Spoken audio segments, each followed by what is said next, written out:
todos. Declaro aberta a sessão dessa terceira turma, do dia 11 de julho de 2018. Em primeiro lugar, coloco em votação a ata da sessão anterior. Não havendo nenhuma manifestação em contrário, declaro aprovada. Há dois registros que eu gostaria de lançar. O primeiro é a proposição de um voto de congratulações com o desembargador aposentado deste tribunal, Dr. Caio Luiz Almeida Vieira de Mello, pela sua condução ao cargo de ministro do Trabalho, determinando que se oficie a Sua Excelência os nossos melhores votos de sucesso nessa empreitada que eu reputo árdua. Então, vamos oficiar a Sua Excelência com a adesão do Ministério Público, na pessoa da Procuradora Júnia Castelar Savagé. Atenção também da OAB, da AMAT, onde ele é nosso conselheiro do órgão superior. Faremos, então, registro também, doutora Isabel. E também, através da doutora Isabel Dourado, as entidades todas, né, doutora? E com a adesão de todos. E também gostaria de registrar, a doutora Camila, que gosta muito desses registros de aniversário, mas na ausência dela, eu me sinto obrigada a também fazê-lo. Então, com muito prazer que eu faço o registro do aniversário no dia 17, da desembargadora Maria Estela Álvares da Silva Campos, desejando a Sua Excelência os melhores votos de saúde, alegria e paz. Também com a adesão de todos, com o Ministério Público e, através da doutora Isabel, das entidades nomeadas. Maristela.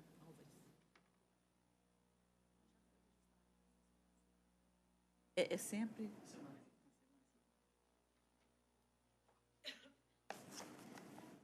Muito bem. Nós vamos passar ao pregão, mas eu já anuncio que temos sustentação oral à distância e que, portanto, goza da prerrogativa de preferência em razão dos custos que acarreta esse tipo de transmissão. Então, com a palavra, secretária.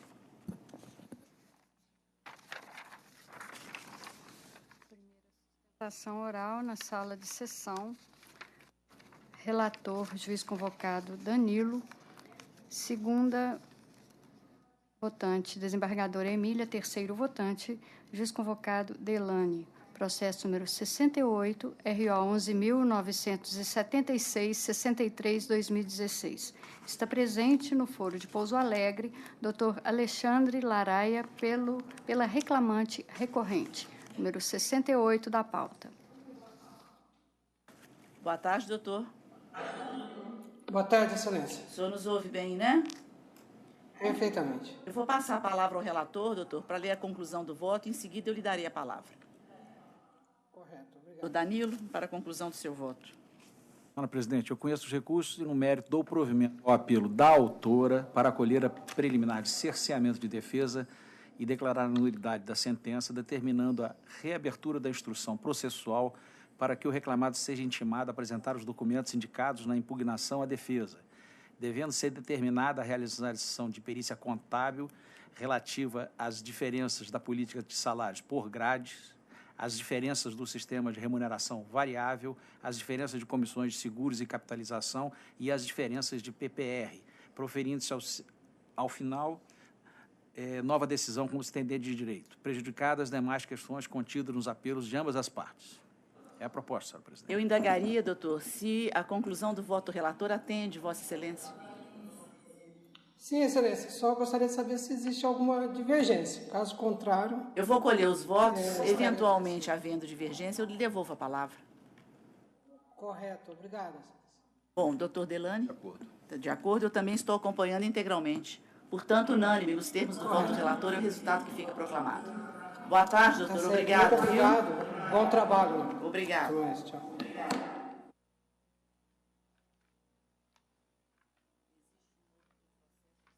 Sim, do foro de Varginha. Foro de Varginha. Fala de doutor Delane, né? Sim, sala relator, juiz convocado Delane, Segundo votante, juiz convocado Danilo. Terceira votante, desembargadora Emília. Processo número 12 da pauta, RO 12.246, 55/2017. Dr. Tiago da Cunha está presente no foro pela Associação dos Usuários do Núcleo de Desenvolvimento Educacional. Número 12 da pauta. Boa tarde, doutor. Boa tarde, excelências. Eu vou passar a palavra ao relator, doutor, para ler a conclusão do voto e, em seguida, eu lhe darei a palavra. Perfeitamente. Doutor Delany, por favor, a conclusão do seu voto. Estou conhecendo os recursos ordinários interpostos pela segunda reclamada, Universidade Federal de Lavras, UFLA, e pela autora, rejeitando a impugnação de não conhecimento do apelo da obreira por deserção arguída pela primeira ré, e, no mérito, negando provimento aos apelos. Doutor, o relator está negando provimento a ambos os apelos. Eu lhe dou a palavra. Obrigado, excelência. A questão trazida nos autos se pauta principalmente em uma questão de direito, no que se refere à relação mantida entre a primeira e segunda reclamada. Recentemente, essa turma já decidiu questão parecida a este processo, até em lavra de recurso ordinário de lavra do desembargador Luiz Felipe Lopes Bosson, que decidiu também pela manutenção da responsabilidade solidária reconhecida na origem, tendo inclusive sendo acompanhado por toda a turma julgadora. No que se refere à relação mantida entre a primeira e segunda reclamada, excelência, cumpre esclarecer que não há nenhuma afronta ao princípio da legalidade, conforme sustentado no recurso ordinário da segunda reclamada. Haja vista que a constituição da primeira reclamada se deu pautada no decreto-lei federal, que deu sustentação à Constituição e à manutenção da primeira reclamada. Portanto, não havendo que se falar em afronta ao princípio da legalidade. Outras questões que merecem destaque, excelências, seria a questão das alterações promovidas na estrutura empresarial da primeira reclamada ao longo dos anos, que foi constituída, como dito, pela segunda reclamada nos idos de 1986, 87, e durante toda a sua existência passou por diversas transformações jurídicas, todas elas com o intuito de esconder a realidade existente, que é pública e notória na Uber de Lavras, excelência, que é de que a primeira reclamada era uma escola creche pertencente à segunda reclamada. Então, todas essas transformações, que inclusive foram realizadas por sugestão de parecer do procurador público da segunda reclamada, acatadas pela primeira reclamada, então todas essas transformações se deram para mascarar a realidade, razão pela qual deve-se ater no processo ao princípio da realidade sobre a forma, excelência. Outro fato que eu gostaria de chamar a atenção, é que o Estatuto Social da primeira reclamada reza que somente pode compor a diretoria da primeira reclamada servidor efetivo da segunda reclamada. Isso, ao nosso sentir, é prova cabal de total ingerência da segunda reclamada sobre a primeira. Outra questão também que merece atenção seria o fato de que, em caso de extinção da primeira reclamada, como aconteceu, todo o patrimônio da primeira reclamada deveria ser destinado à segunda reclamada. E a segunda reclamada invoca nas suas razões recursais o fato de que a relação mantida entre as empresas seria de mera cooperação. Inclusive, acostou um contrato de cooperação, só que esse contrato de cooperação teve vigência apenas nos idos de 2009 a 2011. Logo, excelência, percebe-se que tanto no período anterior à assinatura desse contrato, quanto ao período posterior à assinatura desse contrato, a relação mantida entre as empresas não sofreu nenhuma modificação, continuou sendo a mesma, sendo certo que esse contrato de cooperação, assim como a alteração da estrutura empresarial sugerida pela segunda reclamada, foram apenas manobras jurídicas orientadas no sentido da segunda reclamada se eximir de qualquer responsabilidade junto à primeira reclamada, dentre elas as responsabilidades trabalhistas, Excelência. Doutor, então seria essa questão, Excelência. Não há nenhuma afronta ao princípio da legalidade. Senhora Presidente, só para o doutor, a proposta de voto do doutor Delany está justamente negar provimento ao recurso de ambas as partes. Se Vossa Excelência não está... está apenas reproduzindo... porque, na verdade, a responsabilidade solidária está mantida. Eu tenho a impressão que o meu voto atende a então o voto do relator atende as pretensões de Vossa Excelência e do seu cliente. É nesse sentido. Perfeitamente. Tá bom? Ok. Nós vamos colher os votos. Doutor Delany, acho que nem há esclarecimento a ser feito, porque, na verdade, a tese que Vossa Excelência traz é justamente a que foi acolhida pelo relator. Perfeito. Doutor Danilo concorda, eu também concordo, portanto, unânime nos termos do voto do relator, que negou o provimento e manteve a responsabilidade solidária da universidade. Ok, obrigado. Doutor? É o resultado que fica proclamado. Muito obrigada, viu? Boa tarde. Obrigado, boa tarde.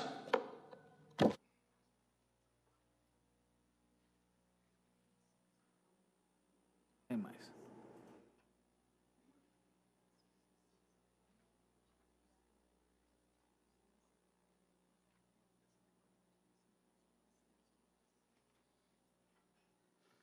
Nós temos aqui 2 pedidos de preferência. O primeiro, que eu acho que talvez seja o mais urgente, que é de uma advogada de São Paulo, que alegou ter um voo de retorno agora às 16h30, que, portanto, nós vamos apregoar o processo. Eu acho que com a concordância de todos os colegas que estão aí no plenário. E o segundo pedido é de uma outra advogada que alegou ter uma audiência às 15 horas e que, portanto, também estaria com urgência de proceder à sustentação oral. Então, se não há nenhuma discordância aí dos advogados inscritos, nós vamos apregoar esses 2 processos. A advogada de São Paulo primeiro, que ela precisa ir para o aeroporto. Relator, juiz convocado Danilo, sala de sessão, processo eletrônico, número 56 da pauta, RO 11.447-67-2017. Está presente doutora Natália Cristina Pinho, pela reclamada recorrente, número 56, RO 11.447. Senhora Presidente, Doutor Danilo. Eu registro o recebimento de memorial e, analisando melhor a matéria, eu vou pedir, não a retirada de pauta, o adiamento para a próxima sessão, porque eu tenho umas alterações na minha proposta de voto e eu não iria disponibilizá-las em cima da hora para os eminentes pares. Então, agora fica a critério da presidência de consultar a advogada se ela já gostaria de fazer a sustentação oral, né? Doutora, a senhora prefere fazer hoje ou voltar na próxima sessão? Como a senhora já está aqui, vindo de fora, talvez a senhora já pudesse deixar registrada a sua sustentação. Quando que é a próxima sessão? É na próxima quarta-feira. Próxima quarta? Isso. Eu prefiro, então, já fazer as minhas ponderações, se não houver prejuízo, senão eu volto. Não, absolutamente, não há. Porque aí a senhora já fica com a sustentação oral feita e o julgamento terá prosseguimento na próxima sessão. Tá certo. Viu? Então, eu lhe dou a palavra. Tá certo. Bom, esse caso aqui é um caso de um auditor. Ele fazia certificações na recorrente. E o primeiro ponto que eu gostaria de destacar aqui é uma preliminar que foi feito de acolhimento da contradita do reclamante, pois essa testemunha ela é filho de outro reclamante, do senhor Wilson Pereira de Mello, do processo 11523 de 2017, que foi citado, inclusive, no recurso ordinário. Tá? E o reclamante desse caso de agora, o senhor Rodrigo, foi testemunha do senhor Wilson. Então, restou configurada a troca de favores, tanto é que a contradita oferecida no processo do senhor Wilson foi acolhida, né? Mas, nesse caso aqui, infelizmente, não. Então, primeiramente, essa preliminar deve ser acolhida para que o depoimento da testemunha seja considerado apenas como informante. Tem uma outra preliminar aqui muito importante, com relação ao pedido de equiparação salarial, porque, na inicial, o reclamante indicou 5 paradigmas. Contudo, a sentença de primeiro grau ela é muito vaga e deferiu esse pedido de equiparação, contudo, sem apontar qual dos paradigmas que o juízo entendeu que deveria ser equiparado o trabalho do reclamante. Então, entendo que a preliminar deve ser acolhida. Já no mérito, com relação ao vínculo de emprego, o que acontece é que a certificação é um ramo muito específico. As empresas de certificação elas têm por hábito contratar pessoas jurídicas. Isso restou comprovado, inclusive, na instrução processual, através do próprio depoimento do reclamante, que, inclusive, tinha empresa aberta. Antes de firmar contrato com a SGS, ele já tinha uma empresa aberta, e essa empresa está aberta até os dias de hoje. Além disso, o juízo de primeiro grau também não analisou a norma técnica que foi juntada nos autos, a norma técnica número 17021, que permite que a empresa ela tenha acesso a auditores PJ. Por quê? Porque existem vários tipos de certificação, é possível a gente certificar várias coisas, e, para isso, o auditor ele precisa ter conhecimento daquilo, ele precisa ter um código específico para certificar aquele produto. Então, por exemplo, vai certificar uma montadora de carro, ele precisa ter o código para que ele possa fazer essa certificação. E como o campo é muito vago, ficaria inviável para a empresa contratar inúmeros auditores. E por esse fato que essa norma prevê essa contratação através de pessoa jurídica. Os requisitos do vínculo de emprego também não restaram comprovados. A habitualidade, veja, as próprias agendas juntadas pelo reclamante com a inicial demonstram que ele não tinha uma obrigatoriedade de comparecer na empresa, de fazer auditorias todos os dias. As agendas demonstram que ele prestou serviços em dias esporádicos, como, por exemplo, os documentos de folhas 325 e 326, onde, no mês de junho de 2016, o reclamante prestou auditorias em apenas 4 dias no mês, e no mês de julho de 2016, em nenhum dia. A pessoalidade também não restou caracterizada. O próprio reclamante confessou que, se ele não pudesse realizar uma auditoria para a qual ele tivesse sido alocado, ele poderia recusar essa auditoria. Aí, no caso, a empresa indicaria outra pessoa para executar o serviço. Claro que existe essa necessidade de informar, olha, essa auditoria eu não posso fazer. Por quê? Porque a empresa precisa ver um outro auditor que tem aquele código para que consiga fazer aquela auditoria, mas restou comprovada a não pessoalidade. Isso foi, inclusive, corroborado pelas testemunhas. Testemunhas essas que não foram analisadas pelo juízo de primeiro grau. A própria testemunha Paula confirmou que o reclamante podia bloquear a sua agenda, que já tinha visto a agenda do reclamante bloqueada. O senhor Silmar, outra testemunha, que foi produzida nos autos do processo 523, que a ata foi juntada neste caso, confirmou a mesma coisa, que isso se aplicaria a todos os auditores PJs, diferentemente dos auditores seletistas, que não podiam bloquear a sua agenda. Além do mais, o reclamante negou uma auditoria, conforme documento de folhas 3.100.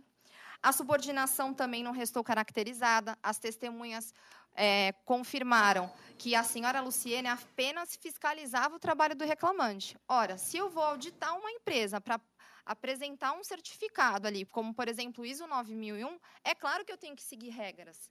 E nada mais justo e certo do que ele ser fiscalizado. Para a senhora Luciene apenas via se o trabalho que ele fazia ali em campo estava de acordo com as normas técnicas, mas não dava ordem direta a ele. E também a onerosidade, em controvérsia que ele recebia através de nota fiscal, de acordo com as auditorias que ele realizasse. Existia a figura do homem-dia, que significa uma jornada de 8 horas, e ele recebia o homem-dia de acordo com os dias trabalhados no mês. Então, se ele trabalhou 20 dias, recebia o valor do homem-dia multiplicado por 20. Por todos esses fatos, os requisitos não ficaram comprovados, que o pedido de vínculo merece a reforma e ser julgado improcedente. Com relação aos outros pontos aqui, importante dizer que, com relação às horas extras, primeiramente, não foi juntado cartão de ponto, por óbvio, né? O reclamante era empregado de pessoa jurídica, firmou um contrato de prestação de serviços, por óbvio, ele não tinha jornada controlada. Além disso, incontroverso que ele realizava um serviço externo. As auditorias eram feitas aonde? Nos clientes da reclamada. Então, uma empresa contratava a reclamada para ela ter uma certificação e ele tinha que visitar aquela empresa, fazer todo o processo de certificação. Além disso, a testemunha ouvida por ele nunca presenciou ele em hora extra, seja em campo, seja em casa ou no hotel.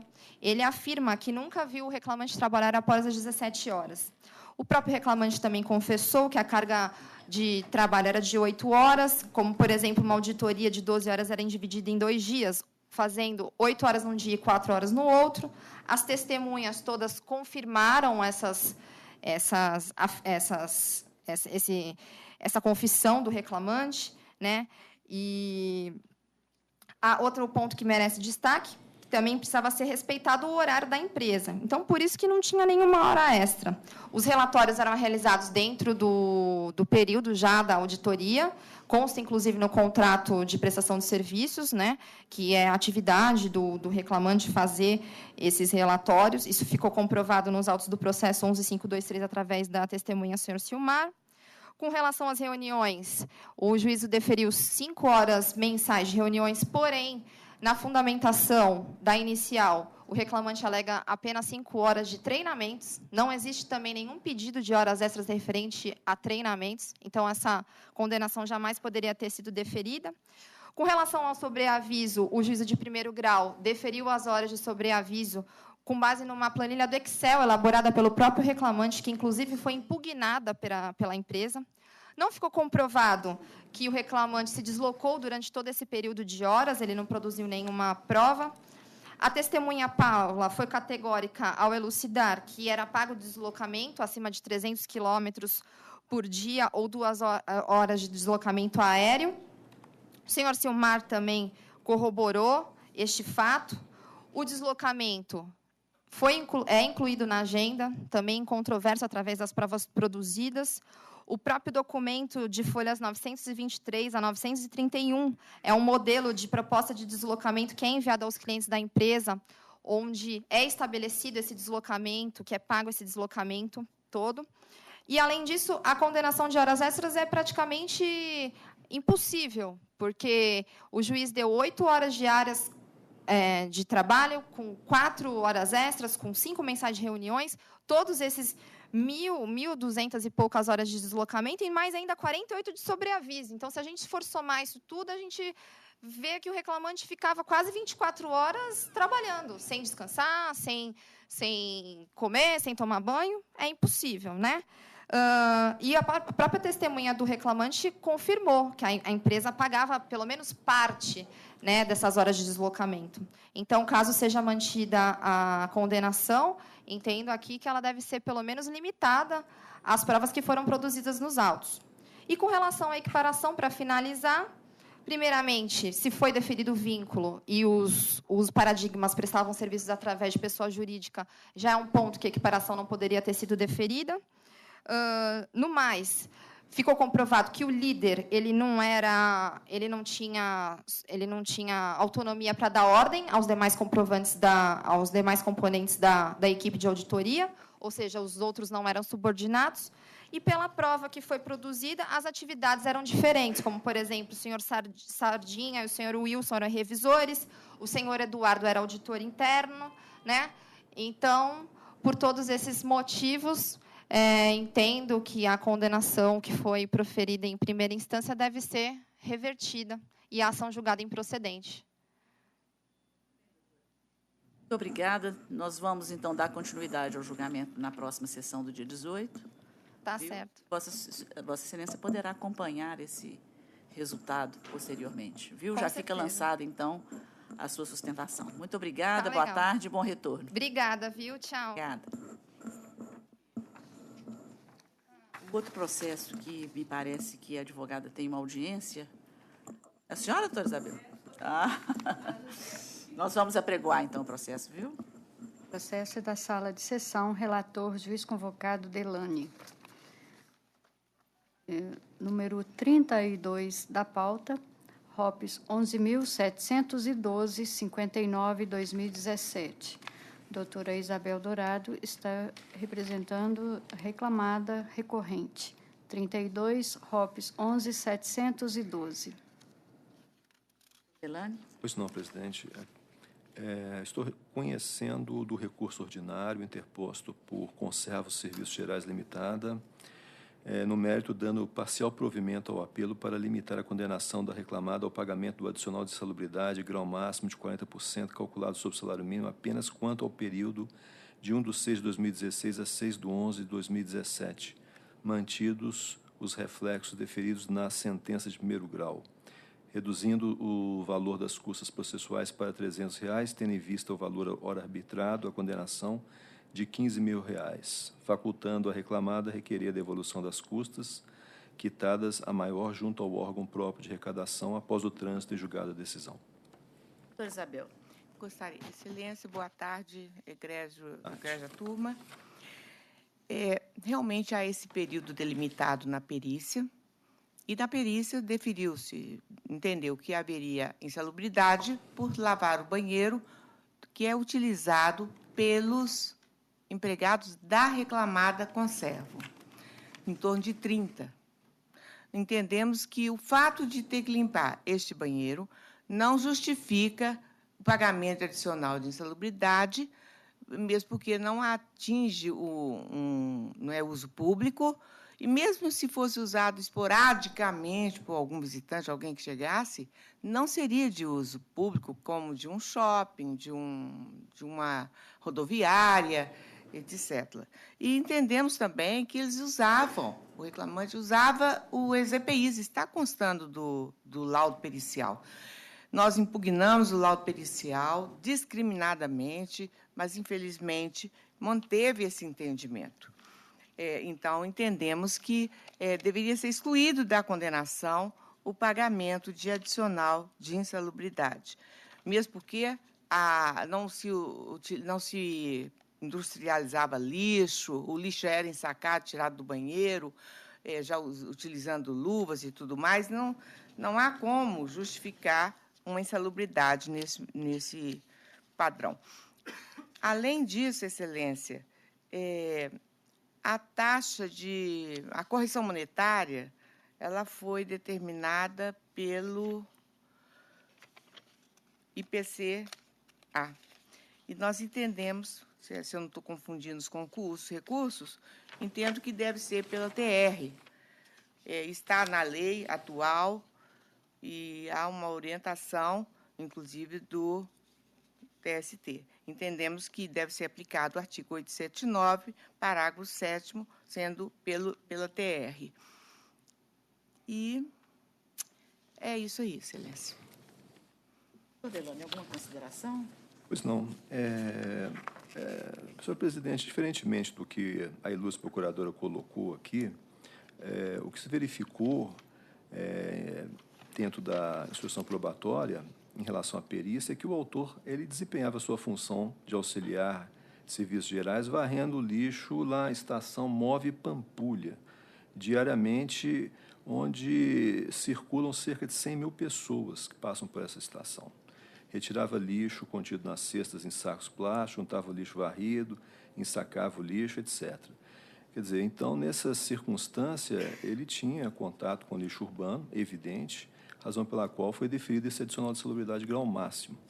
E, em face do que foi bem posto na sentença, eu estou mantendo esse adicional, limitando por aquele período em que ele trabalhou nessas circunstâncias. Em relação ao índice de correção, concordando também com o meritíssimo juiz de primeiro grau, que aplicou os índices da forma como nós estamos aplicando também, tendo em vista a decisão do Supremo Tribunal Federal, TR e IPCA. Eu mantenho a minha proposta de voto. Está limitada, né? Doutor Danilo. De acordo. Eu também estou acompanhando, portanto, unânime nos termos do voto do relator. É o resultado que fica proclamado. Uma boa Obrigada, tarde, doutora. obrigada, Viu? Boa tarde.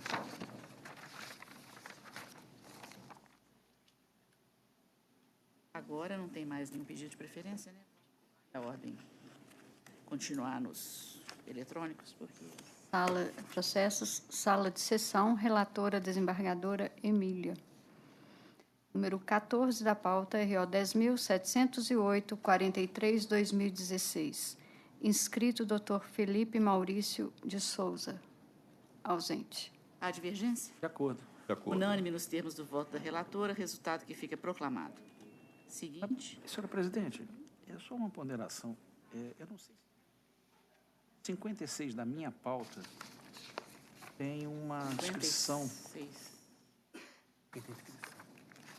Minutinho só, doutor Danilo.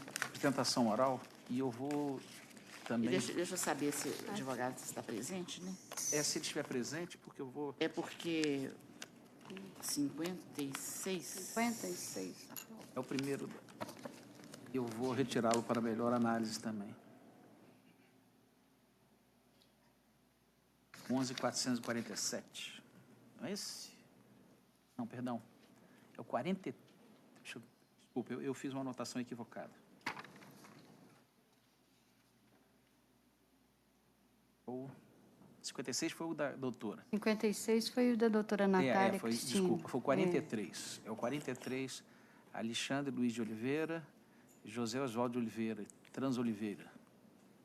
43 da pauta é o 111.56.76 2016. O advogado está presente? Inscrição para inscrição.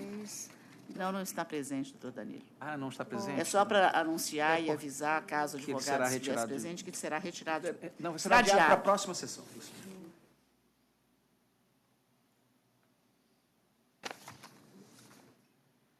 Ok.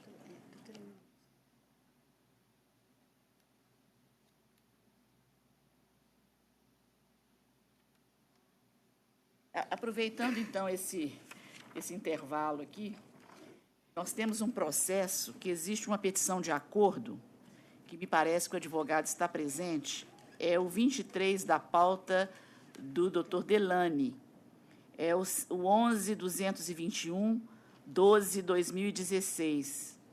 Esse processo veio com petição de acordo e, portanto, ele está sendo retirado de pauta. Doutor, o senhor confirma? Então, ele está sendo retirado, viu? Em razão da petição de acordo. É só para o senhor não ficar aguardando aí sem necessidade. Tá bom? Boa tarde. Senhora presidente, só para esclarecer, naquele anterior havia um requerimento do advogado de adiamento. E me parece que havia uma controvérsia entre os advogados. Eu estou retirando de pauta não em virtude do requerimento do adiamento, e sim para melhor análise da proposta de voto. Fica registrado, então, que nesse anterior, que foi 11.6... Qual foi? É o 43, né? É o 11.156. Exatamente. 11.156. O relator está adiando, não em razão do pedido de adiamento feito por uma das partes, mas para reanalisar alguns aspectos do processo. Ok. Bom, então, o seguinte, ainda da minha sala, né?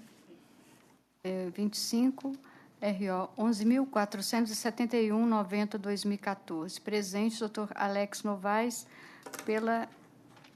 pelo reclamante recorrente. Número 25, RO 11.471.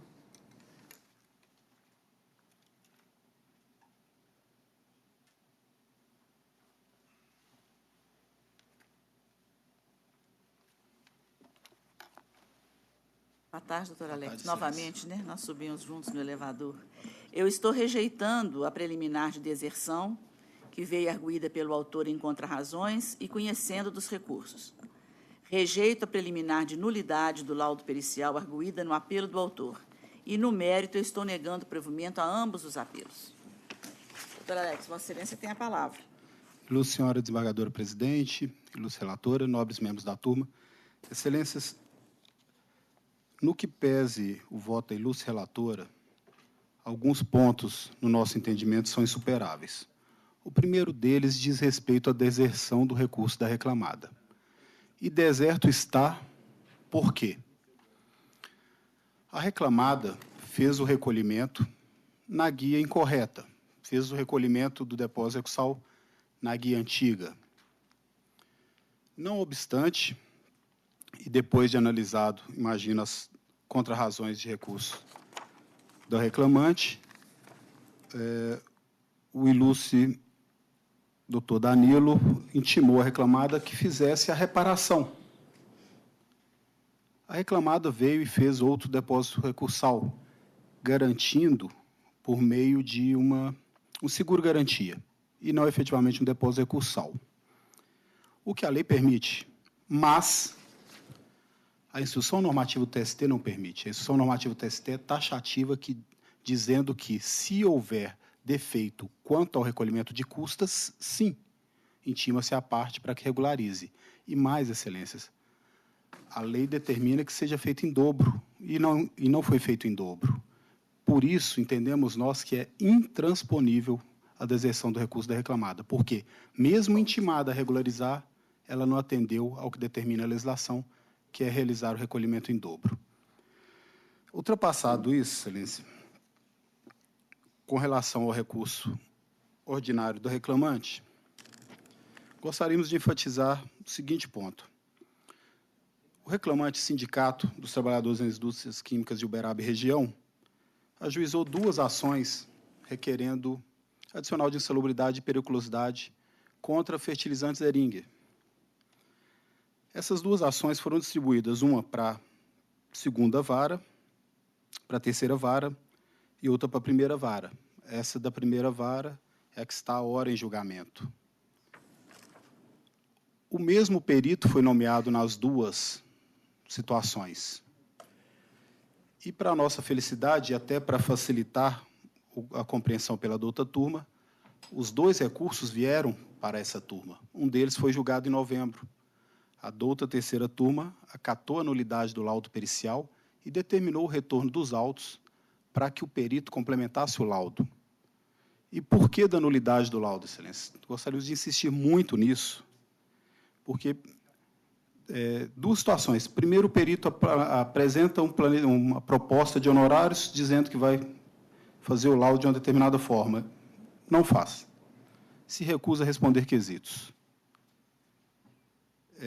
Ele não entrevista todos os substituídos, entrevista 2 substituídos por área, e diz que os EPIs são válidos em função da entrevista que houve com 2 substituídos da área. Com todo respeito, o que diz sobre validade de EPI é a ficha de EPI. O perito não foi até as fichas de EPI para verificar se houve substituição do equipamento de proteção individual. E mesmo com essa recusa, veio uma condenação ao pagamento de quase R$50 mil de honorários ao perito, porque havíamos concordado com a metodologia, tudo bem. Mas não é só isso, excelência. Principalmente quanto ao valor da perícia, a perícia foi parcialmente procedente.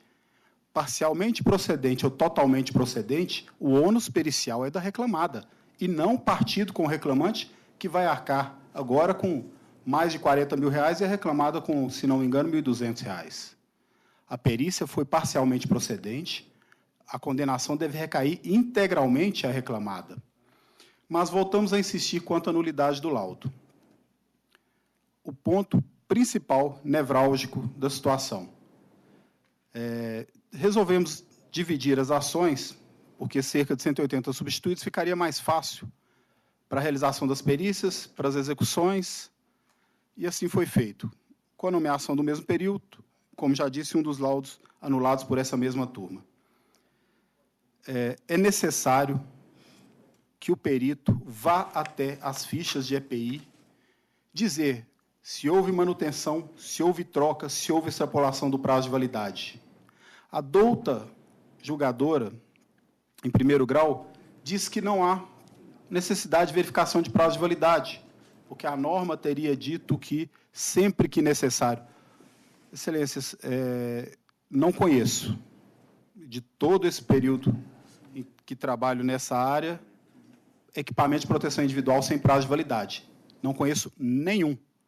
Ele vem com prazo de validade pelo fabricante ou com prazo de validade pela legislação. E o perito disse que não verificou porque 2 trabalhadores de cada área disseram que era substituído sempre que necessário, com todo respeito.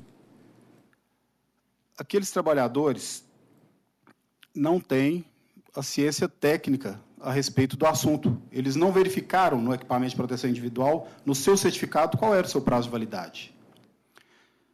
Posto isso, Excelências, gostaríamos de reiterar nosso pedido de acatamento da deserção do recurso da reclamada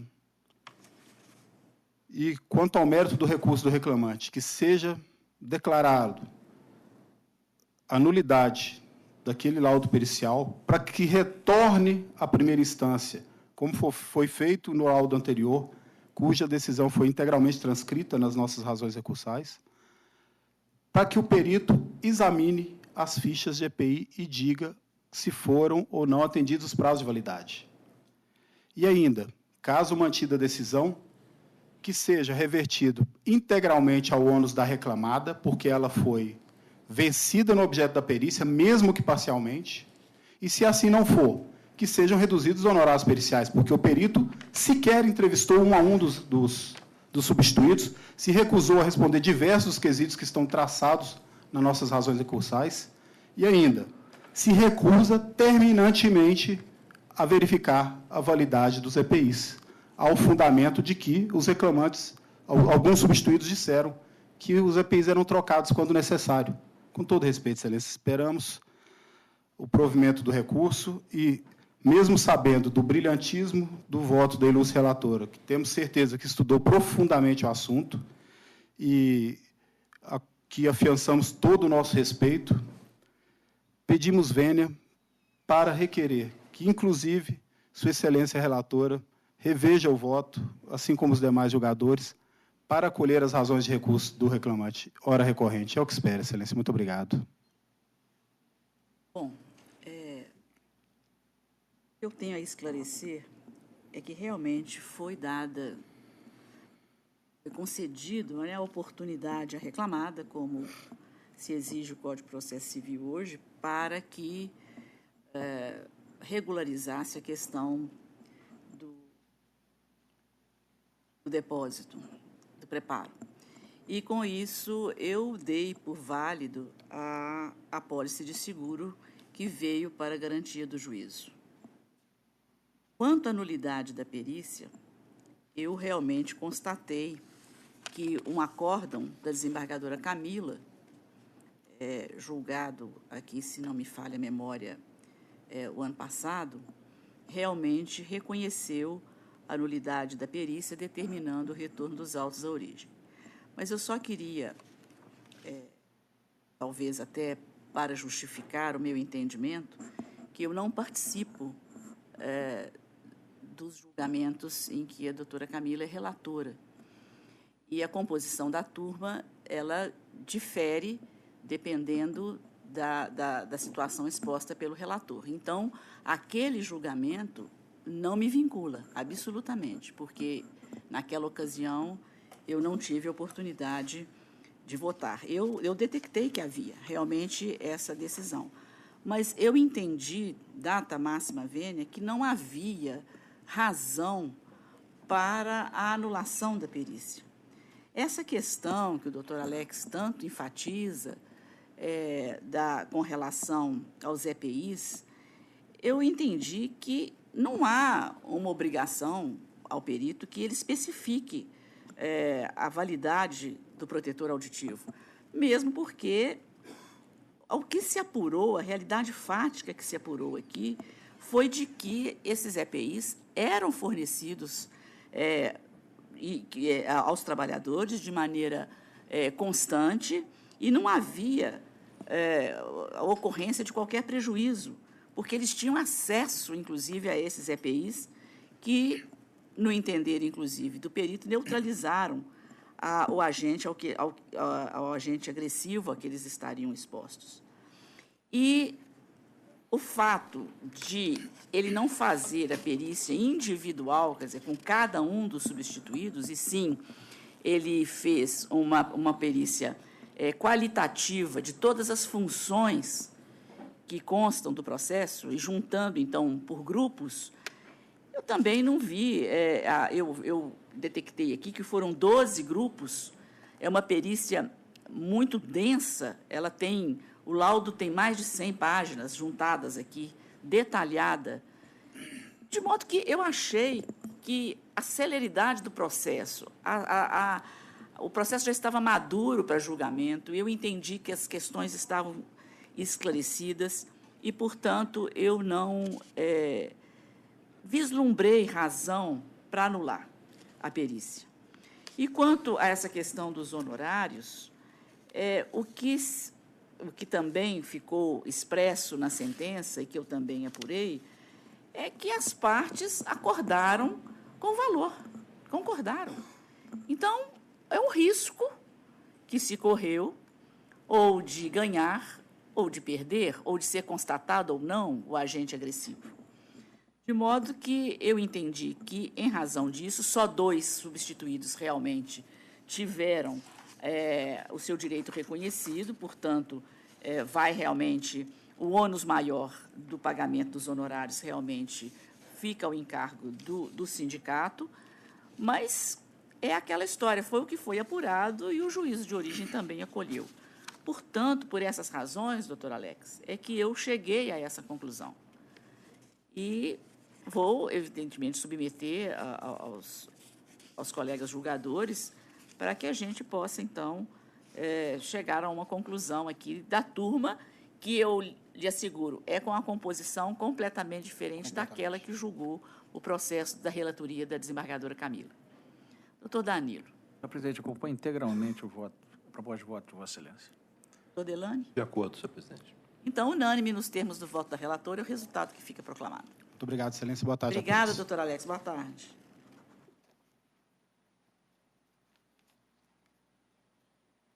Processo seguinte. Número 10, RO 10.544, 37/2017. Está presente doutor Yuri Assis, pelo reclamado recorrente. Número 10, RO 10.544.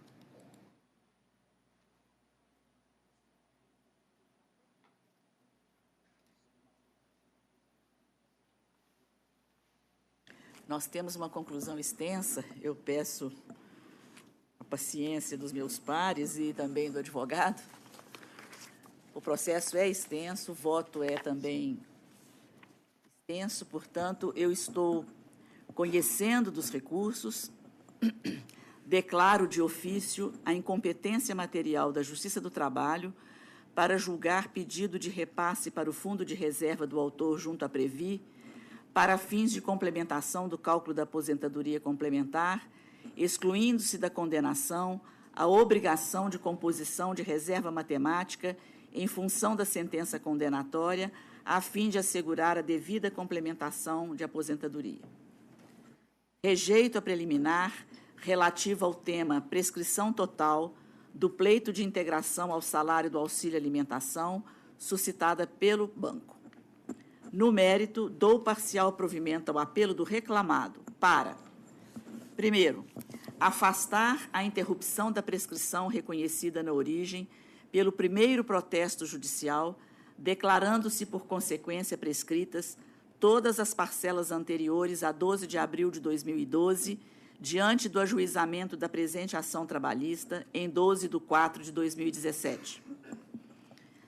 Segundo, excluir da condenação a integração do auxílio alimentação na remuneração recebida durante o período não prescrito e respectivos reflexos. Terceiro, absolver o reclamado da condenação ao pagamento de horas extras e reflexos no interregno de 18 de novembro de 2004 até 17 de novembro de 2007, em decorrência da prescrição declarada. Excluir da condenação os reflexos da diferença salarial deferida em razão da redução da gratificação em multa fundiária, 40%, e em indenização do PAI, Plano de Aposentadoria Incentivada. excluir da condenação a diferença de aviso prévio de 90 dias e multa de 40% sobre os depósitos fundiários. Então, esse é o provimento ao recurso do reclamado. Quanto ao recurso do reclamante, eu dou também um provimento parcial para afastar a declaração de prescrição total da pretensão relativa aos anuênios, com incidência da prescrição parcial quinquenal, declarando prescritas as pretensões anteriores a 12/4/2012, nos termos do artigo 7º, 29 da Constituição de 88 e súmula 308.1 do TST. Deferir diferenças salariais decorrentes da inobservância dos anuênios em 1% sobre o vencimento padrão a cada 365 dias, em todo o período não prescrito, até o seu desligamento, devendo ser calculado a partir de 1999, com efeitos financeiros a partir do início do período não prescrito e reflexos em férias mais 1/3, 13º salário, salários, horas extras, licença-prêmio, gratificação semestral e em FGTS. Reconhecer a prescrição trintenária quanto aos pretendidos reflexos do auxílio alimentação em FGTS. Determinar a utilização do IPCAE como fator de correção monetária dos débitos trabalhistas reconhecidos na presente ação, a partir de 25/3/2015, mantida a incidência da TR para o período anterior. Para os fins do artigo 832, parágrafo 3º da CLT, declara a natureza salarial das parcelas hora deferidas, exceto reflexo sobre férias indenizadas, terço das férias e FGTS. E estou mantendo o valor da condenação em R$ 80 mil por compatível. Doutor, Vossa Excelência tem a palavra. Ok, Excelência. Ilustre presidente, demais desembargadores presentes, caros colegas, Ministério Público, serventuários, meu boa tarde. Presidente, eu vou me ater aqui à questão da redução salarial, eu tinha a questão das horas extras também, mas como Vossa Excelência acolheu a nossa preliminar, afastando acolhendo a prescrição, eu não vou nem entrar no mérito, porque o mérito das horas extras aqui era uma questão mais de interpretação, em que a ilustre juíza ela concedeu horas extras ao gerente geral, numa parte que ele era gerente geral. E anterior a isso, ele era também gerente de agência. O banco só mudou a nomenclatura em 2007, acho que ela se deixou induzir ali e tinha dado as horas extras. Como Vossa Excelência afastou a prescrição, não vou entrar nesse mérito. Eu vou sustentar com relação à redução salarial, o pedido de isonomia que foi feito pelo reclamante, do diferencial de mercado. O que é isso aqui que ele está pedindo? Ele está pedindo para ser equiparado um gerente de uma agência nível 3 com um gerente de agência nível 1. Ou da agência que ele anteriormente estava para a agência que ele foi seguinte. O banco ele tem níveis de agência, né? Normalmente o gerente começa numa agência nível 5, que é uma agência mais do interior, uma agência que tem poucos funcionários, normalmente 5, no máximo 10 funcionários, e ali ele vai crescendo na carreira. Passa para nível 4, nível 3, nível 2, nível 1. A agência nível 1, por exemplo, é igual nós temos aqui na Rio de Janeiro. É uma agência com mais de 60 funcionários. Então, não se pode querer equiparar um funcionário de uma agência nível 1 com a agência nível 5, ou 5 com a 1, ou 3 com a 4. E no caso do reclamante aqui, ele foi transferido realmente para uma outra agência, para Matias Barbosa, né? E por ter descido de nível de agência, é que houve a redução salarial. Porque o banco não paga o cargo dele, a pessoa dele em si. O banco paga o quê? O nível de agência. Então, se ele desceu de nível de agência, consequentemente, ele tem uma redução. E a ilustre juíza aqui acabou deferindo esse diferencial de mercado para ele com base na súmula 372. Se ela fosse deferir na 372, na verdade, então ela teria que dar o quê? A composição da remuneração dele, como tem sido feito, pela média dos últimos 5 anos. E não apenas deferir um valor de aproximadamente R$ 1.500. Então, o banco pugna aqui pela reforma do voto nesse item específico, uma vez que o diferencial de mercado aqui que ele está alegando, na verdade, a isonomia, como eu disse, é dos níveis de agência. Não tem como equiparar mesmo serviço, mesma perfeição técnica de uma agência de 10 funcionários, de uma agência de 20 funcionários, com uma agência de 40, 50. Né? O trabalho que se tem nessas agências de níveis 1, 2 e 3 é muito maior, né? E ao passo que, quando ele desceu de nível de agência, houve a redução. E aqui, como eu disse mais uma vez, né, a fundamentação é que foi baseado na súmula 372, que ele tinha mais de 10 anos, e isso não foi o pedido dele. Ele não pediu estabilidade financeira, uma vez que ele, inclusive, já estava afastado, né? Ele já tinha afastado para se aposentar. Então, a fundamentação para a gente aqui parece equivocada, e não só equivocada, como também deferir esse diferencial de mercado aqui que foi pedido. O banco pugna, ilustre desembargadora Data Vênia, pela reforma do voto, assim não sendo que não seja acompanhado pelos demais. Muito obrigado. Doutor, o caso aqui é que, comprovadamente, houve uma redução salarial. Ele saiu de Juiz de Fora para Matias Barbosa, né? Ele foi transferido em outubro de 2013 para uma agência de Matias e sofreu uma redução em torno de R$ 1.500. Então, eu acho que o juízo de primeiro grau, ao aplicar, inclusive, a súmula 372, no seu item 2, realmente acertou no sentido de que a redução salarial é algo vedado, inclusive, pela nossa Constituição, a não ser que fosse negociado através de uma negociação de acordo ou convenção coletiva. E tem mais, o banco não trouxe qualquer prova de que essas agências eram tão diferenciadas assim. Então, realmente, eu entendi por bem manter a sentença de primeiro grau, nesse aspecto. Doutor Danilo. De acordo, senhor presidente. Doutor Delane. De acordo. Unânime, portanto, nos termos do voto da relatora, viu, doutor? Okay. Resultado que fica proclamado. Ok, presidente. Eu tenho também o processo 61 da sala do doutor Danilo. Nós vamos apregoar, viu, doutor? O senhor já está na tribuna. Na sala do doutor Danilo? Isso. É o 11597. Fiz inscrição na sessão. A inscrição agora, né? Mas, se não me engano, já tem da outra parte. Exatamente. Já tinha... Não, esse é da outra parte. Desculpa.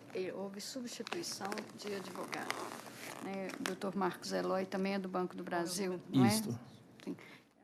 Qual é o... Só substituição, número 61 da pauta. 61 da pauta. 61 da pauta da sala de sessão do juiz convocado Danilo.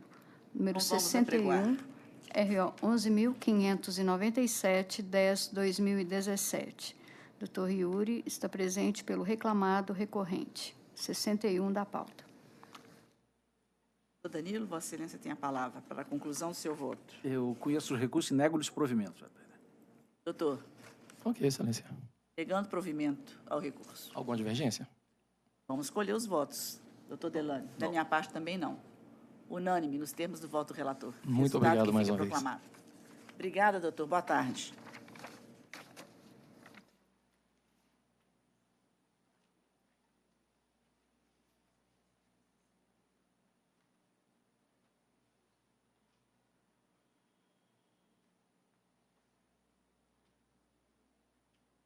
Na sala do Danilo. Pois é, mas foi feito agora. Há um processo na sala de doutor Danilo, cujo advogado é de Uberlândia. A inscrição foi feita aqui, na sala de sessão. Vamos apregoar o processo, então. É o processo número 17 da pauta, RO 10.351-23/2016. Presente, doutor Adenir da Silva Júnior, pela recorrente reclamada. Número 17, RO 10.351. Relator, desconvocado, Danilo. Vossa Excelência tem a palavra. Presidente, a proposta de voto eu conheço dos recursos no mérito, nego-lhes provimento. O senhor fala por quem, doutor? Pela Vasconcelos. Ela é recorrida do recurso principal e recorrente. A sentença lhe foi favorável, a sentença de origem. Foi favorável. O doutor Danilo está mantendo. Perfeito. O senhor aguardaria eventual divergência para lhe dar a palavra? Eu, inclusive, estou também acusando o recebimento de memorial, recebi o advogado no meu gabinete. Doutor Delane, como vota Vossa Excelência? De acordo. Eu também estou acompanhando, portanto, unânime, nos termos do voto relator, que conheceu e negou provimento aos apelos. Perfeito. Só com relação ao recurso da empresa, ele também não foi conhecido. Neguei Não foi provimento. dado. Está negando provimento a ambos. Perfeito. Eu gostaria de fazer uma breve... O senhor gostaria de sustentar? Gostaria. Eu entendi que o senhor não pretendia. Então, o senhor tem a palavra. Obrigado. Primeiramente, dou boa tarde aos nobres julgadores, doutora Emília, doutor Delane e doutor Danilo, os demais operadores do direito, ao membro do Ministério Público e auxiliares da Justiça. Com relação ao recurso da empresa, é somente com relação à necessidade de expedição de ofício para os órgãos públicos com relação a uma falsificação indicada no processo. Então, existiram documentos que foram trazidos pelo autor nos autos, em que ele utiliza para indicar o aumento de comissões recebidas. Contudo, durante a audiência, ele desconhece quem que teria produzido esses documentos. São os documentos de folhas 60, 62 e 64. E isso, a indignação da companhia é somente com relação à necessidade de investigação dessas informações. Então, quando uma pessoa, um trabalhador, ele utiliza de meios ilícitos para obter uma vantagem devida, entendemos que esses assuntos devem ser levados a uma investigação e a uma eventual punição. Então, somente com relação a isso, gostaríamos de fazer o pedido de reforma somente com relação a esse ponto. Danilo. Senhor presidente, a minha proposta é no sentido de que cabe à própria reclamada interessada apresentar essa denúncia perante o órgão competente para a sua apuração, e não ao juízo, porque a questão trabalhista aqui já está dirimida. Certinho. Acompanhamos. Portanto, eu proclamo a unanimidade o voto do relator. Agradeço. Boa tarde, doutor. Obrigada, viu? Bom trabalho. Bom retorno ao Uberlândia. Obrigado, doutores. Próximo, o 18 da pauta, RO 10.383, 13/2017. Está presente doutora Ana Paula Rodarte pela reclamada recorrida, 18 RO 10.383, 13.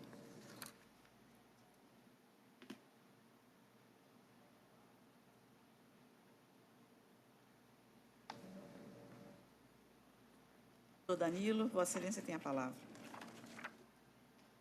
Senhor presidente, eu conheço do recurso do mérito, nego-lhe provimento. Boa tarde, desembargadora presidente, demais desembargadores componentes dessa turma. Eu vou aguardar se tem alguma divergência. Eu estou pela recorrida. Doutor Delane? Sem divergência. Minha parte também não há divergência, portanto, unânime nos termos do voto do relator. Ok, muito obrigada. Boa tarde. Proclamado. Boa tarde, doutora. 60, RO 11.592, 94, 2017. Há dois advogados inscritos, doutor João Batista Carvalho, ausente, e presente, doutor Luciano Marcos da Silva, pelo Sindicato dos Empregados. Número 60, RO 11.592. Doutor Danilo, Vossa Excelência tem a palavra. Presidente, eu conheço o recurso ordinário interposto, rejeito a nulidade por cerceamento de defesa e determino ser expedido ofício ao Ministério Público do Trabalho para, querendo integrar o polo ativo da LIDE e reconhecendo a legitimidade ativa do sindicato autor, determinar o retorno do processo à origem para que outra sentença seja proferida como se entender de direito, invertendo o ônus da sucumbência, e será liberado ao sindicato autor o depósito recursal por incabível, podendo ele solicitar o reembolso do que recolheu a título de custas processuais junto ao órgão competente de arrecadação. A conclusão do voto do relator atende o senhor, doutor Luciano? Plenamente. Doutor Delane? De acordo. Eu também estou de acordo, portanto, unânime nos termos do voto do relator. Muito obrigado, bom trabalho. Obrigada, doutor Luciano. Prazer em vê-lo. Processo seguinte. 46, RO 11.277, 53, 2016. Inscrito, doutor Rogério Miranda, ausente. Há divergência? Unânime nos termos do voto do relator, resultado que fica proclamado. Seguinte. 10, RO 10.185, 37, 2017. Presente, Dr. Paulo de Tarso Bueno, pela reclamada recorrente, número 10, RO 10.185/37. Doutor Danilo, Vossa Excelência tem a palavra. No final, o voto é extenso.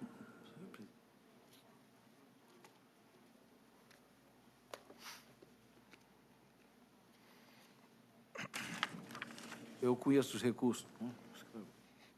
recursos ordinários interpostos, no mérito do provimento parcial ao do reclamante para majorar as horas extras destinadas a reuniões para 12 anuais, mantendo-se os parâmetros de apuração fixados na origem. Do provimento parcial ao da reclamada para, nos termos do voto, excluir da condenação o adicional de insalubridade e seus reflexos, o pagamento de repouso semanal remunerado em dobro, a multa do artigo 477, bem como para assegurar o direito de, em execução, comprovar o regime de previdência a que esteja sujeita. Os honorários periciais serão reduzidos estão sendo reduzidos nesse ato para R$ 1.000 pelo fato do autor ser beneficiado da justiça gratuita, será satisfeito na forma da resolução 66/2010 do Conselho Superior da Justiça do Trabalho. É a proposta, senhor presidente. Doutor, o senhor tem a palavra. Boa tarde, senhor presidente, demais componentes dessa turma. Além do provimento que foi dado no recurso da empresa, requer ainda alguns provimentos, principalmente nos seguintes pontos. Em relação ao intervalo intrajornada, entende a empresa que, no período da vigência da Lei 13.103, em que se permitiu a redução do intervalo, então, nessa condição, tem que ser excluído da condenação. Ou, na pior das hipóteses, condenado apenas nos 20 minutos, já que se é permitida a redução, ainda que se não tenha completado aqueles 20 minutos possíveis na redução, então a condenação teria que ficar no mínimo em 20 minutos. Em relação ao tempo dos minutos residuais para check-in do veículo, data vênia, 20 minutos é um tempo grande demais da conta. Até exagerando aqui nesse grande demais da conta. Porque, só para a gente ter uma ideia aí, agora estamos em época de Copa, 20 minutos é meio tempo de um jogo. Para um motorista, dar uma volta em volta de um ônibus, dar uma batidinha num pneu. Data vênia, isso, os 3 minutos admitidos, 3 ou 10 minutos admitidos, são mais do que suficientes. Então, data vênia, esses 20 minutos, e o pior que, infelizmente, eu estou sempre aqui batendo e está sempre aumentando. 20, 30, a guria mesmo vem com 40 minutos. Ah, mas a testemunha falou. Mas data vênia, gente, esses 20 minutos realmente são inadmissíveis.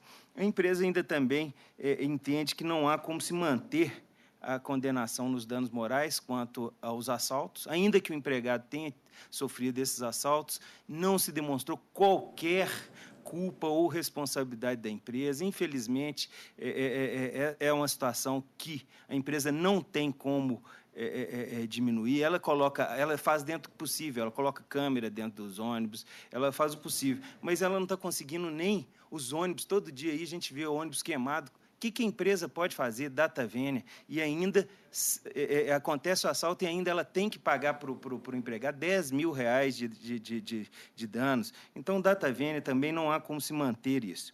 E, finalmente, a questão da rescisão indireta. A única testemunha do reclamante, ela fala que nunca viu o empregado da empresa maltratando ou exigindo muito do reclamante. Ela ouviu dizer. O tempo todo, a primeira frase que ela fala é: não vi, eu ouvi dizer. E data vênia, quando é a justa causa da empresa, sempre alegam que tem que ser uma prova muito forte. Não sei o quê. Agora, do empregado, basta ele arrumar uma testemunha que ouviu dizer. Então, data vênia também, pela mesma ótica da justa causa da empresa, seria impossível admitir essa rescisão indireta. Então, pelo menos mais esses 3 temas que foram abordados aí deveriam ser motivo para redução da condenação. Obrigado. Danilo. Senhor presidente, sempre... O doutor Paulo sempre faz uma sustentação bem clara, bem objetiva. Então, a circunstância, eu sei que essa situação do checklist nos aflige, inclusive aflige o nobre advogado e a todos nós, mas é uma questão de prova. Às vezes a situação é inexorável. Como é que nós vamos fazer se a prova nos conduz a isso? Então, eu sei dessa dificuldade, cada processo é um aspecto diferente, e nós analisamos o que está nos autos. O doutor fala realmente dos 20 minutos, realmente é excessivo, mas o que eu vou fazer se a prova é nesse sentido? E atendendo ao princípio da imediação, o juiz está presente, olhando para a testemunha. Está vendo? Eu mantenho a proposta de voto nesse aspecto. Com relação aos assaltos, estou seguindo a corrente majoritária do TST, que também atribui uma responsabilidade objetiva para determinadas atividades, e o entendimento é nesse sentido. No tocante à rescisão contratual, eu entendo que a testemunha comprova também que as perseguições sofridas pelo autor. Então, data vênia a brilhante exposição da tribuna, eu mantenho minha proposta. Senhor presidente, eu vou discordar apenas num ponto aqui. Em relação dos assaltos, eu não concordo com essa teoria objetiva, do risco da responsabilidade objetiva nesse caso. Então, eu ficaria vencido, se for o caso, nessa situação, porque eu vejo que a empresa e o empregado são vítimas, né? A responsabilidade, para mim, é do Estado aqui. Eu, inclusive, não adoto a teoria da responsabilidade objetiva. Eu entendo que não é cabível e, portanto, com relação a este aspecto, eu estou acompanhando Vossa Excelência. Portanto, dano moral. O dano moral. Excluiu o dano moral. Exatamente. Excluiu o dano moral em razão de assaltos. Senhora presidente, para deixar claro, também não é meu posicionamento. E eu entendia que fosse posicionamento da turma. Então, com relação a esse aspecto, então eu não vou ficar vencido e vou fazer a adequação. Tá? E vai ser Aliás, você não vai fazer adequação, não, vou fazer, vai aderir. Aderir, isso mesmo. E vou excluir os... Então, vamos excluir o dano moral em razão dos assaltos.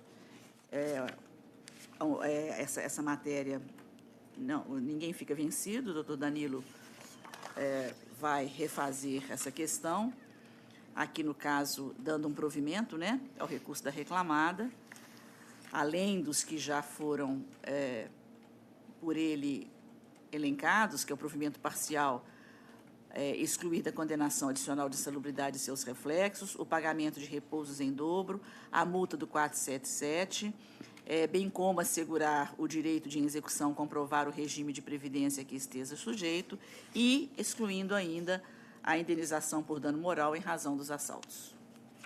É o resultado, portanto, que fica proclamado a unanimidade. Boa tarde, doutor. Eu tenho mais um. Ah, pois não. É da sala, doutor Danilo, também? Eu acho que é seguindo esse, salvo engano. Acho que é seguindo esse. Seguindo esse aqui. Ah, sim. É o 66. 66, RO 11.737/85/2016. Doutor Paulo está presente pela reclamada recorrente. 66 da pauta. Doutor Danilo, Vossa Excelência tem a palavra.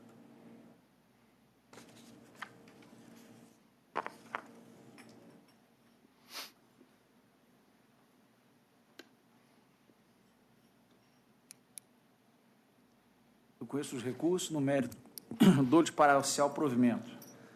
Da reclamada para decotar da condenação adicional de insalubridade e reflexos, determinar que o reclamante tem direito a diferenças de 30 tickets de refeição mensais de R$ 7,00, de 1/12/2012 a 31/12/2014, absolvê-lo do pagamento de honorários advocatícios e, com relação ao reclamante, para exonerá-lo do pagamento da verba honorária. Eu estou invertendo o ônus do pagamento da perícia de insalubridade, arbitrando os honorários em R$ 1.000 para ser diante da isenção. Nesse caso, em vez de ler, eu fui atropelar. Porque só não constei, que deve ter constado no corpo do voto pela resolução 66/2010, no corpo do voto. Isso mesmo. É a proposta, presidente. Doutor. Sim. Boa tarde novamente. A respeito desse processo, a empresa ainda pediria a extensão da provimento do seu recurso, inclusive em relação à questão dos danos morais. O motorista teve problema na coluna e data vênia. Isso aí também bate e volta, sempre tendo esses problemas. Ele era motorista, não tinha outra situação que a empresa. Qual a culpa da empresa? Além disso, não houve incapacidade. Ele no máximo teve pequenos afastamentos. Quando o perito verificou sua saúde, sua capacidade, ele estava plenamente capaz. Então, a própria lei previdenciária prevê que, se não houve essa incapacidade, nem pode ser considerado uma doença profissional. Então, data vênia, se a situação é essa, é degenerativa, ele já tinha sido motorista em outras empresas também. Então, na pior das hipóteses, pediria para excluir essa condenação dos danos morais, mas, na pior das hipóteses, reduzir o valor que foi condenado. Com relação ao ticket, apesar da redução da condenação, também a empresa entende que a situação aqui ela tem que ser um pouco esclarecida. Existem duas formas de alimentação que a empresa, dois benefícios diferentes de alimentação que a empresa fornece. Um se o motorista está em viagem e, durante a viagem, ele não retornou para casa, ele ainda continua fora do local da cidade dele, a empresa tem que fornecer a alimentação. Esse foi o pedido e esse, data vênia, a empresa comprovou que fornecia, sim, essa alimentação durante a viagem. O outro é um benefício que, independente, para qualquer um empregado da empresa, não precisa ser nem motorista, é o ticket alimentação, que ele dá, inclusive, para melhorar a alimentação do empregado. Esse ticket, a empresa nem fez prova dele, porque não foi objeto de pedido. Por isso é que entende que houve uma certa confusão aqui, entendeu? Em que data vênia não poderia se manter essa condenação. Por quê? O que foi pedido foi a alimentação em viagem. E o que foi deferido foi o ticket alimentação, esse que é um genérico que é para todos os empregados. Então, data vênia entende que não pode ser mantida a condenação também em relação à indenização desses tickets. Obrigado. Danilo? Eu faço esse esclarecimento, que não se verifica o alegado julgamento extra-petita, pois, como se infere da causa de pedir, o reclamante vindicou o recebimento de diferenças de ticket de refeição. Cito a cláusula da normativa, não fazendo qualquer menção à ajuda de custo de alimentação, que é o item seguinte da cláusula normativa, até mesmo porque são duas parcelas distintas. Com relação aos danos morais, foi arbitrado em R$5.000, ocorreu uma lesão. Estamos sempre nessa discussão se problemas de lombares com motorista, se é doença degenerativa ou causada pelo trabalho,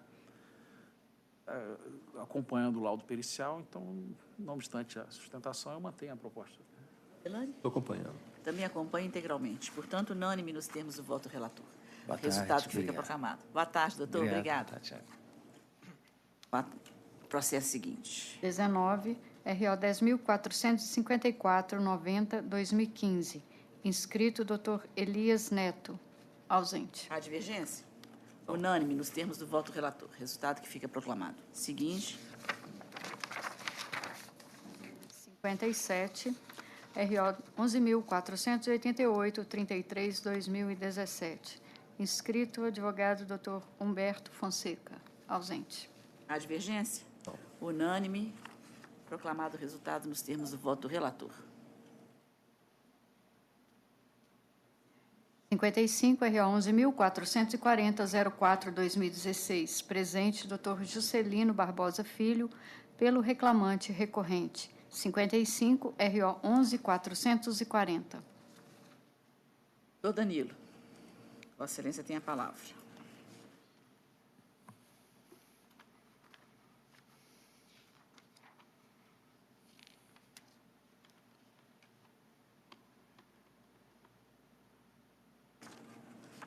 Eu conheço os recursos, no mérito, nego provimento ao recurso da reclamada e dou provimento parcial ao recurso do reclamante para determinar a aplicação do divisor 220 no cálculo das horas extras intervalares. Mantenho o valor da condenação por ainda compatível.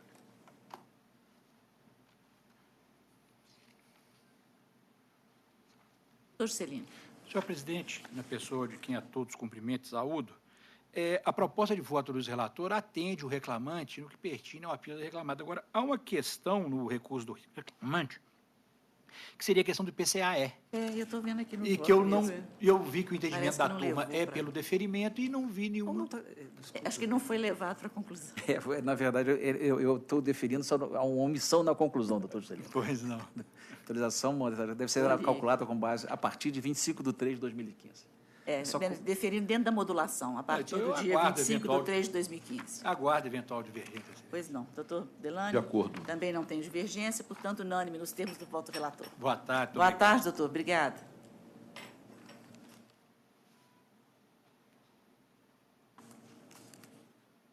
O 43 foi adiado, 68 à distância. Agora, 5 da pauta, RO 10.054, 71/2017. Inscrito, doutor Cristiano Passos. Ausente. Não há divergência, portanto, unânime nos termos do voto relator. 33, RO 10.882, 41/2016. Também constato que não há divergência, unânime nos termos do voto do relator. 61 também já foi. 31, RO 10.828, 16/2017. Presente, doutora Patrícia Pedras, pelo reclamante recorrente. 31, RO 10.828. Doutor Danilo, para a conclusão do seu voto.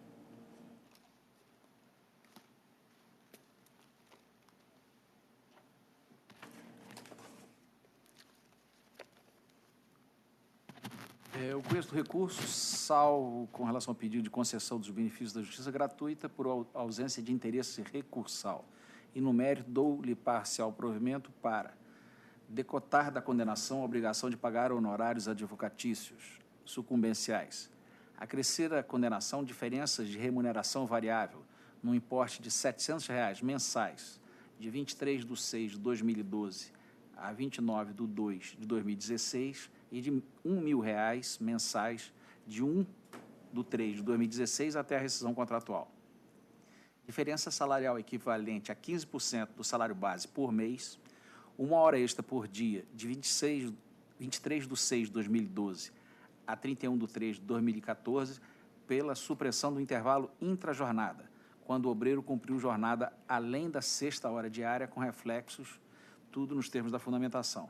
Declara a natureza salarial das parcelas, então invertido o ônus da sucumbência, no importe de R$ 1.400, agora pelo reclamado, calculado sobre R$ 70.000, valor arbitrado à condenação. Doutora, Vossa Excelência tem a palavra. Ilustre presidente, cumprimento a todos na mesa. Vejo aí que não foram acatadas algumas razões que eu entendo que é importante aqui no processo, que é principalmente sobre o plano de cargos e salários e as horas extras, desconfiguração do cargo de confiança. Quanto ao primeiro aspecto aí, que é o plano de cargos e salários, estive ontem presente no gabinete e chamei a atenção aqui sobre uma questão que foi decidida de forma interlocutória no processo, que foi o reconhecimento da confissão ficta devido ao banco ter se negado a juntar documentos cruciais para a análise da perícia contábil que foi deferida no processo.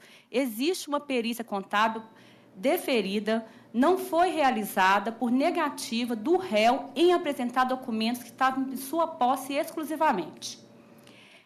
Essa decisão foi tomada pela juíza que estava acompanhando o processo, o banco não acatou e foi concluída pela confissão ficta e pena de confissão devido à negativa do banco. Tal decisão não foi respeitada na sentença e eu acho que merecia a atenção de Vossas Excelências neste momento, porque foi baseada em lei, é aplicado o artigo 400 CPC aí no caso do processo de trabalho.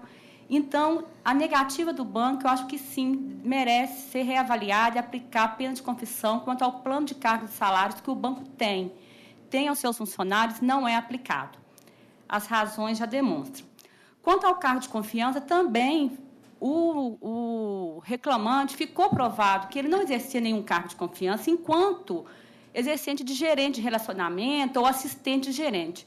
Veja aí que o período de 2014 a 2016, ele era assistente de gerente, sequer era gerente, era um assistente. E, ainda assim, ficou reconhecido como cargo de confiança. A testemunha, vou chamar a atenção aqui da primeira testemunha, que deixou claro que o reclamante não possuía nenhum subordinado. A testemunha comprovou que era assistente de gerente, que o depoente era gerente de conta neste período e que não ocupava cargo de confiança.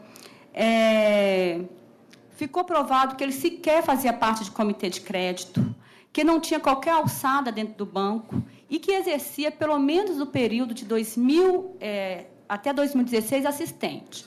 Passando para outro período, que era gerente, da mesma forma, nada mudou no contexto fático ali do bancário dentro da agência. Ele permaneceu não possuindo subordinados, não tendo alçada. A prova foi unânime em relação a isso. Produzimos prova nesse sentido e Vossa Excelência não chegou a considerar essas provas aí, que foram 2 testemunhas. Quanto à invalidade dos cartões de ponto, também entendo, a própria testemunha do banco não soube sequer, informou o horário que não condiz com o próprio horário. A testemunha do banco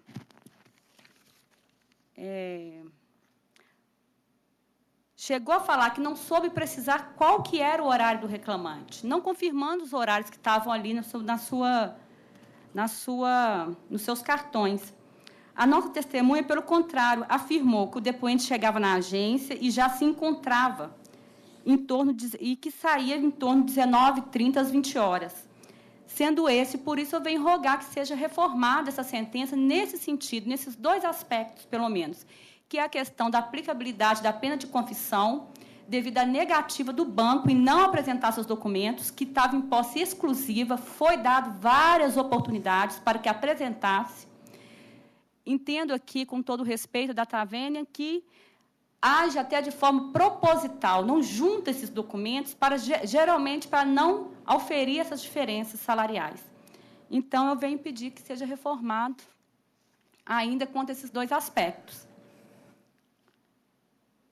Danilo. Senhor presidente, às vezes, quando efetuamos a leitura do provimento, fica um pouco difícil para o procurador detectar, mas eu realmente acolhi essa situação de que, diante da ausência de documentos, eu deferi todas as diferenças salariais postuladas, R$700, R$1.000, conforme foi pedido.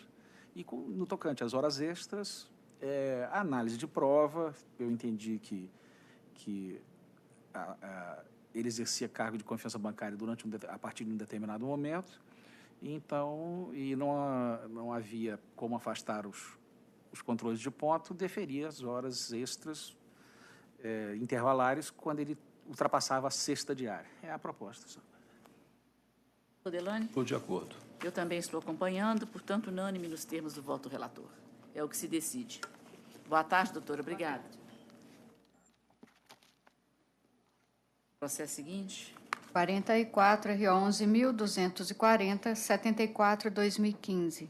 Há 2 advogados presentes, doutor Godofredo Mainente Filho, pelo reclamante recorrente, e doutora Jéssica Paloma Ferreira, pelo reclamado recorrente. 44 da pauta, RO 11.240. Havendo 2 recursos, há recurso da reclamante, portanto, o advogado do reclamante fala em primeiro lugar. Doutor Danilo, para a conclusão do seu voto. Senhor presidente, eu vou ler a conclusão, mas vou fazer um adendo apenas em virtude de uma situação que eu incluí no voto, mas era apenas uma frase para deixar claro uma questão no tocante à equiparação salarial. Eu conheço dos recursos, no mérito, dou de parcial provimento ao do reclamado para determinar a aplicação do divisor 180 no cálculo das horas extras e para fixar um tempo de intervalo em 30 minutos. Ao do reclamante, para excluir da condenação o pagamento dos honorários de sucumbência. Estou mantendo o valor da condenação por ainda compatível. Para deixar claro, até para auxiliar na sustentação oral, A sentença de origem deferiu a equiparação salarial com a senhora... Luciene Aparecido Bigão. Luciene Aparecida. Obrigado, doutor. Luciene Aparecida. E o pedido era que se estendesse os aumentos decorrentes de outros processos. A sentença foi, vamos dizer, não lacônica, mas daria margem a dúvidas, porque fala que para excluir parcelas personalíssimas.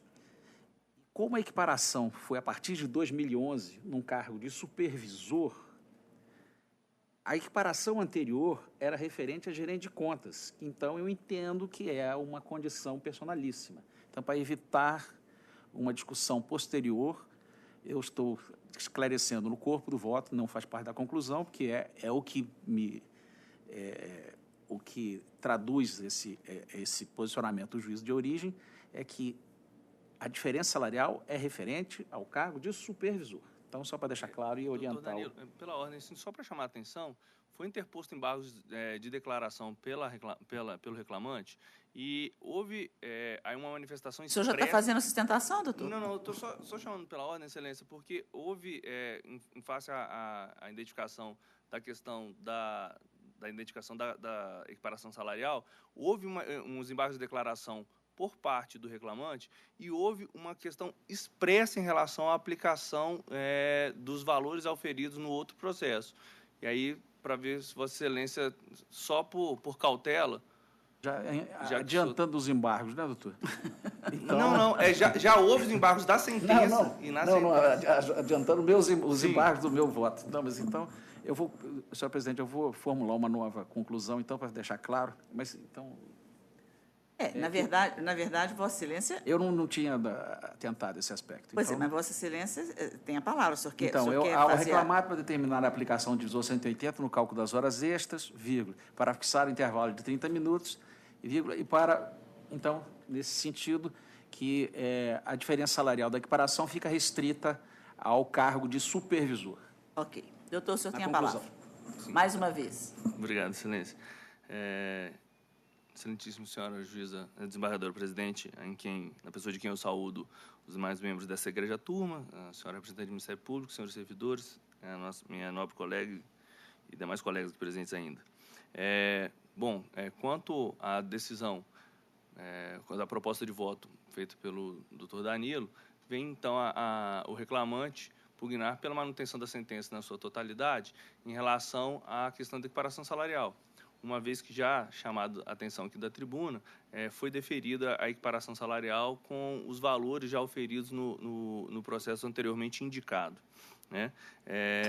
E quanto aos demais pontos, não há nenhum questionamento do reclamante, mas quanto ao recurso adesivo, vem ainda pugnar o reclamante pelo deferimento do seu recurso, no sentido da integração dos prêmios. Entende o reclamante que esses prêmios eram, sim, de formas habituais e deveriam, dessa forma, integrar a remuneração, né, pugnando, assim, pela modificação da sentença e da proposta de voto.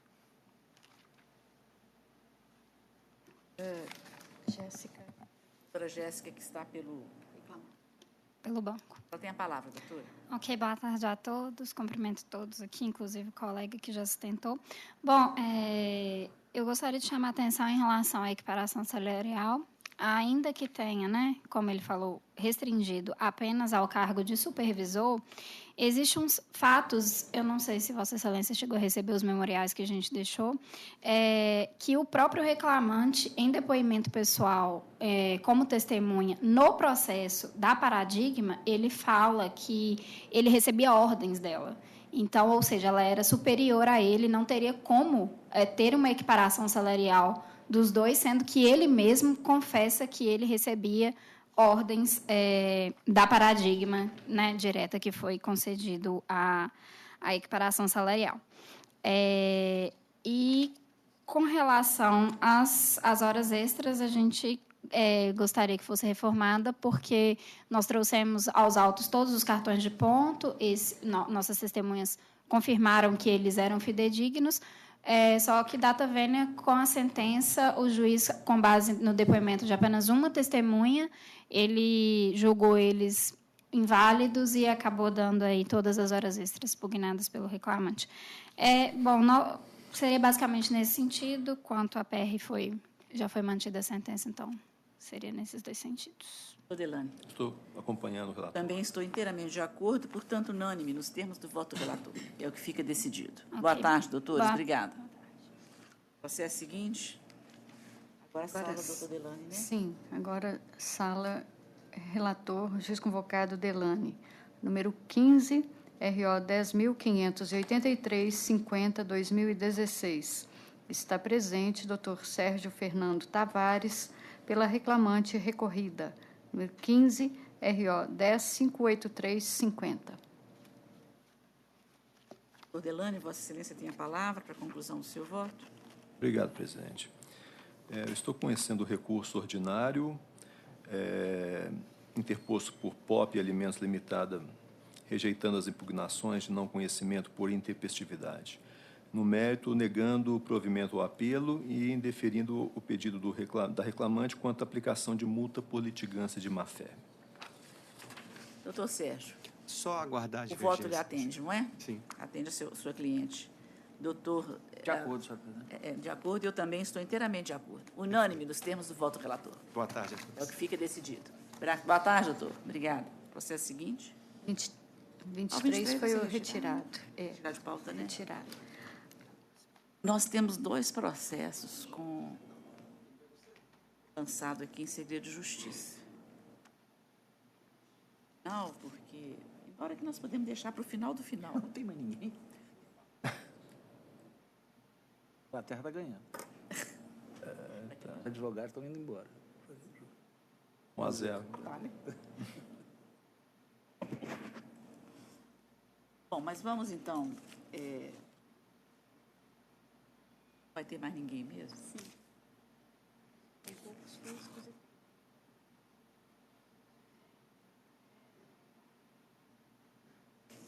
Bom, nós temos alguns processos físicos que não tiveram instrução para sustentação oral. Eu não detectei qualquer divergência. Tem divergência. Portanto, eu vou proclamar o resultado nos termos dos votos da relatora, que sou eu,